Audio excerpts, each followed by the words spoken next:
Hey, Abby J, your life coach here. And if you are a senior in high school, listen up. This video is for you.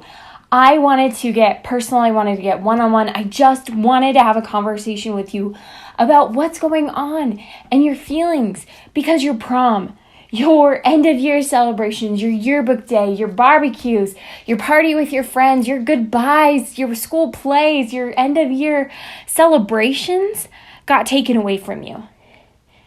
And that's real. And that's hard. And let's talk about it for a minute of how in the world can we turn this into a success story? How in the world can we make this okay when it's something that's not okay? It's something that's unprecedented. That's what we're going to talk about today. What now? Has that thought hit you yet? That gut-wrenching one of, oh no, I have to figure my life out now because I'm graduating. I remember being a senior in high school and the last quarter of school had just started, and I remember feeling so guilty. Guilty. Why? Because everybody around me was getting all sad and sentimental about high school being over, and I couldn't get out of there fast enough. I was so ready to be done with the drama, so ready to be done with the comparison, so ready to be done with the testing and the pressure and of trying to get ready for college. And I just wanted to get my life rolling. And yet I had so many insecurities about the future. Maybe you do too. Maybe you were feeling like crying because you are being pulled away from your friends and that you didn't get to end the year like you hoped for. And rightfully so, a lot of things got taken away from you. And you have every right to feel that way. And you should feel that way. I know that for so many, their school plays got canceled. Their, track meets and end of school sports. Like, there was no championship games.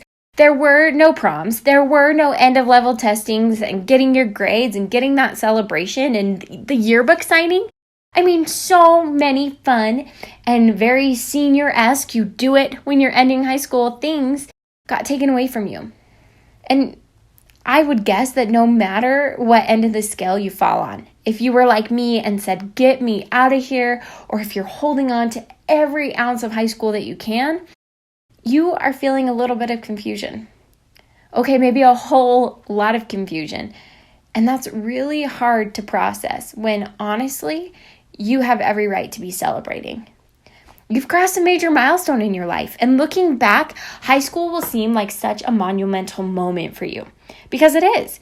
You grew so much, you learned so much, you tried, you worried, you worked hard, you got your heart broken, you did so many firsts when you were in high school. You made so many friends, and you were under immense pressure, social and mental and academic, you name it. I remember after college being in my first career job for 3 years and thinking, wow, that felt like 6 months. I bet money that is not how high school felt. Like every year in high school feels like 5 years, in good ways and bad ways. And you deserve to be celebrated. And if anything, I hope you can take a moment to realize the amazing journey you crossed the finish line for. But what now? What happens now to your growth, to your life, to your future, especially when everything around us feels so uncertain? The answer? Anything you want. You need to give yourself permission to grow into the person you want to become and the person that God needs you to become. This is not the time to dream small. This is not the time to think of endings, but of a transition into some of the most vital years of your life. I want to take this time to remind you that you aren't your grades. An A doesn't mean that this is the best work that you'll ever do in your life. A bad grade doesn't mean that you're bad at this subject either. It's a grade, and it was a moment of time, and it does not define you. So no matter how you're finishing high school with honors or barely getting the grades that will get you a pass, I hope you know that this time of your life doesn't have to define you. Now, try your best. If you aren't trying your best, then we need to have a whole other conversation about that. But if you did your genuine best, then don't sweat the grades. Don't sweat the exams. Don't sweat what you got on your AP test or what you got on your ACT exam. I remember I got a B minus in physics, and for a 4.0 student, that should have devastated me. But it wasn't devastating at all. I struggled so hard in that class, and it didn't matter how much I studied. Physics did not make sense to my brain. And so I was thrilled to get a B minus because I tried so hard. Do you know what grade I actually remember that I care about, and to this day I still get so mad at myself for? I got a B in choir. Who gets a B in choir? Especially for somebody who likes singing and performing.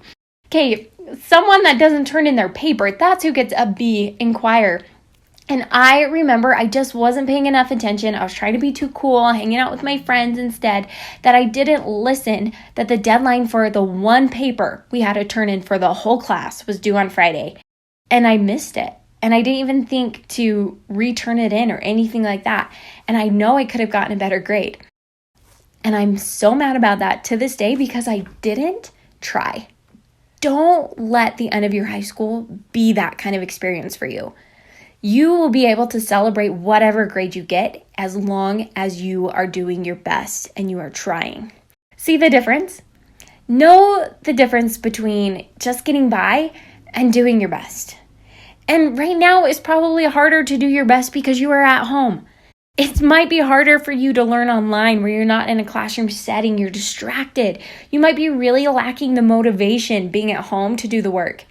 I'm telling you today, do the work, stay strong, and you will do that by doing the best that you can every single day and staying focused when you could be blowing this off. But let me tell you right now, you're going to regret that. And you're going to look back at those grades and think, I should have just finished strong. So finish strong. You need to let go of the idea that this moment is going to determine everything else in your life. It's going to pass in a second. It's going to fly by, and you will wonder why you didn't have more fun in high school or why you stressed yourself out. What matters is who you are, and that you are bound for greatness, and that you were made for so much more than just high school. Now, let's talk about something really real for a moment. You got robbed. You really did. You didn't get to go to senior prom. You didn't get to walk across the stage at graduation. You didn't really get to say goodbye to school in a way that wraps it up like yearbook signing wraps it up. That sucks. It isn't fair. It isn't right. And you have every right to be sad about the loss of those things. Just don't stay there. Just don't let yourself get wrapped up in the dangerous what ifs. What if this had happened? What if this pandemic had never started? What if I had really done this at school? What if I'd really talked to that person? So if you are struggling with all of the things that this pandemic took away from you, feel it.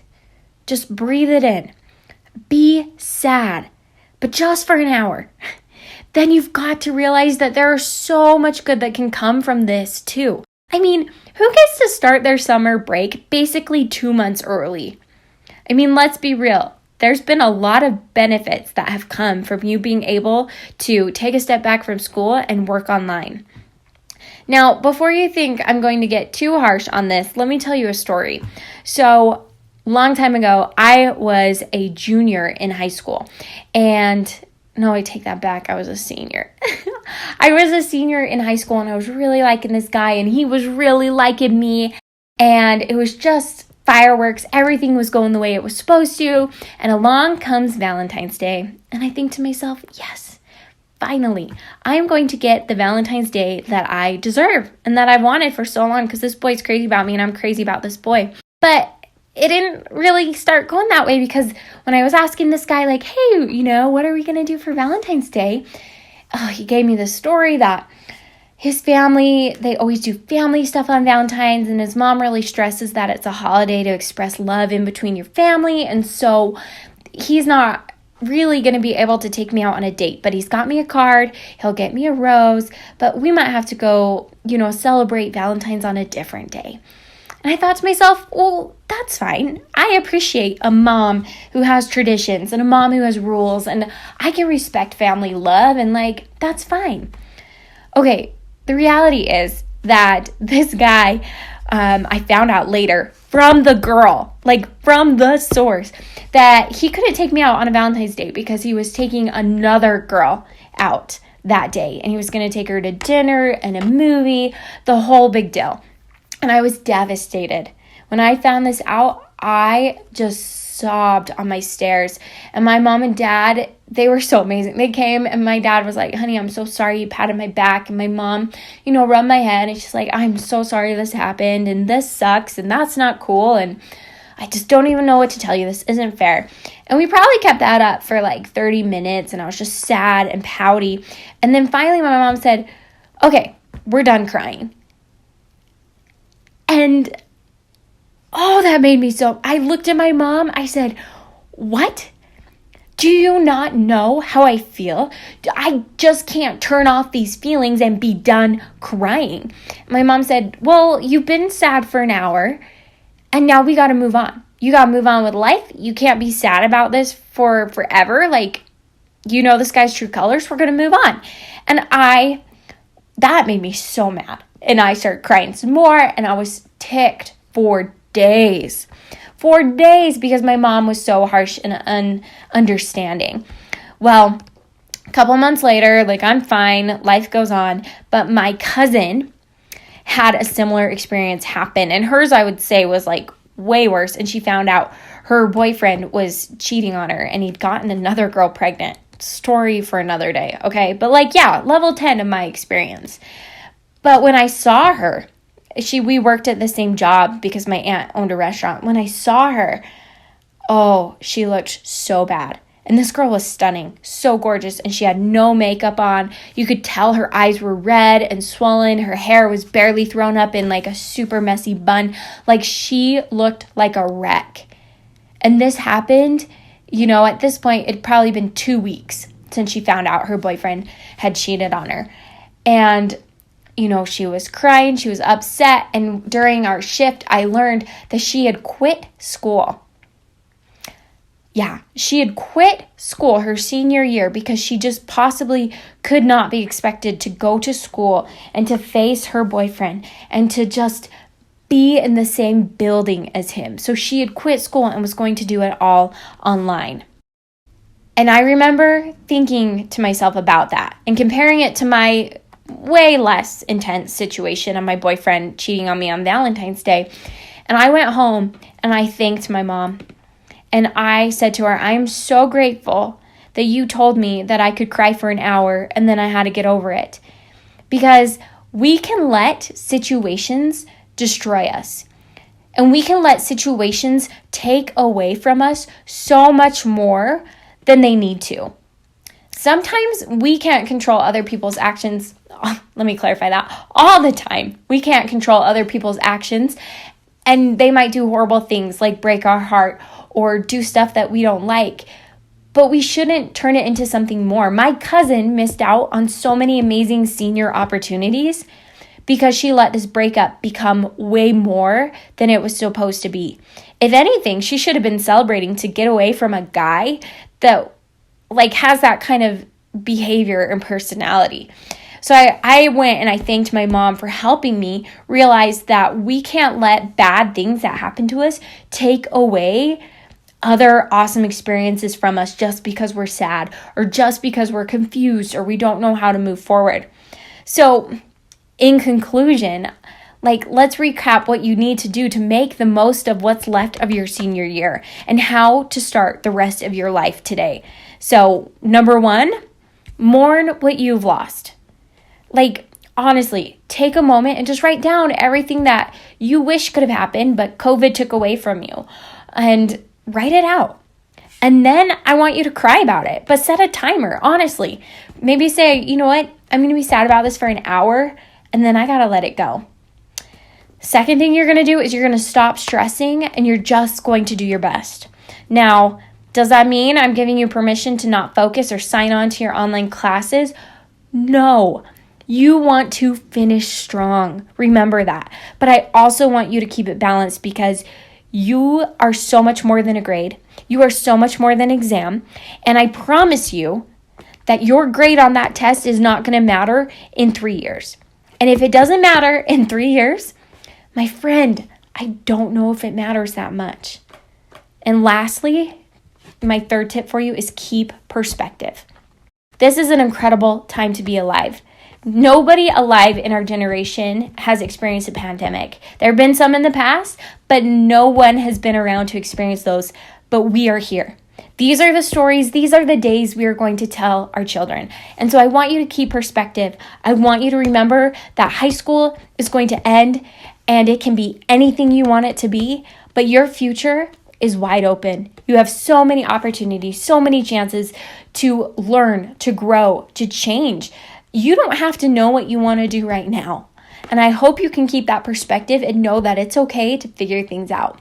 So, sending you so much love. I hope that you can go back to this video, play this over when you are feeling a little bit overwhelmed with your senior year, with COVID, with this pandemic, and just know it's going to be okay.